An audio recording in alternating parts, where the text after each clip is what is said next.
desde su perspectiva, ¿considera que Colombia es un país racista? En Colombia existe el racismo y tenemos miles de casos para documentar la existencia del racismo, y creo que es muy importante que el racismo hoy en día sea parte de la agenda política del gobierno nacional, porque si no hablamos abiertamente en racismo, estaríamos ocultando, invisibilizando las inequidades que se viven en los territorios. Yo soy una mujer afrodescendiente, yo vengo de un territorio como Tumaco. No es igual el acceso a la educación de una persona que viene de las regiones a una persona del centro del país que va a tener otras oportunidades educativas. Entonces, hablar de esto es un avance significativo en materia de justicia social y de justicia racial en el país, pero también es una oportunidad para que el gobierno y el país cumplamos con los mandatos constitucionales. En el artículo 7 de la Constitución, Colombia se reconoce como un país multiétnico y multicultural. Esta multiculturalidad del país debe verse reflejada en indicadores de participación, de acceso a la educación, de acceso al mercado laboral,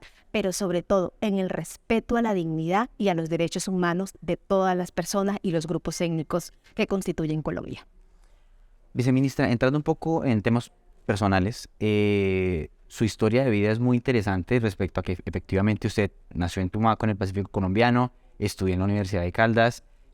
también se formó en el exterior. Nos gustaría que nos contara un poco sobre su trayectoria académica y cómo fue que llegó al Ministerio de las Ciencias. Sí, yo soy hija de la educación pública, por eso defiendo la educación pública. Del INEM, si mal no estoy. Sí, yo estudié en el INEM, en Pasto. Llegué a Pasto cuando tenía 14 años, justamente porque en ese momento el incremento de la violencia en Tumaco generó que mi familia fuera desplazada, y mis padres, como una vía de protección, me enviaron a una ciudad como Pasto, donde efectivamente hay unas desigualdades en materia de los diálogos entre la sierra y la costa nariñense, y las personas que venimos de la costa tenemos que adaptarnos a esos nuevos contextos, pero también luchar contra una serie de barreras, como el hecho de ser reconocidos como sujetos de conocimiento, que ese es un debate muy importante a nivel del país. Luego de que termino mis estudios en Pasto, por medio de una acción afirmativa, ingreso a la Universidad de Caldas a estudiar sociología. Y en este programa de sociología tuve mis primeros acercamientos con diferentes docentes e investigadores en el campo internacional,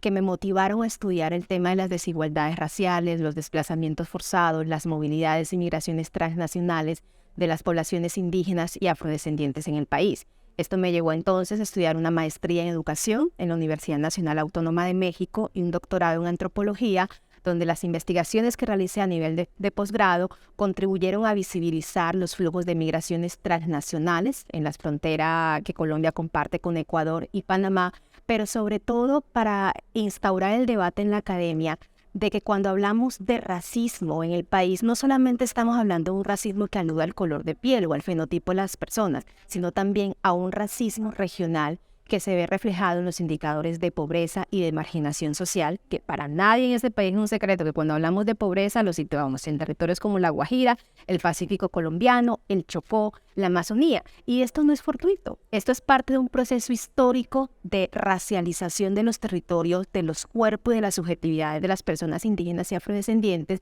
y que es necesario reconocer ese problema del racismo histórico en Colombia para poder articular acciones en materia de políticas públicas, de programas de impacto que permitan reducir esas brechas. Finalmente llegué a la Universidad de Harvard, donde estuve 4 años trabajando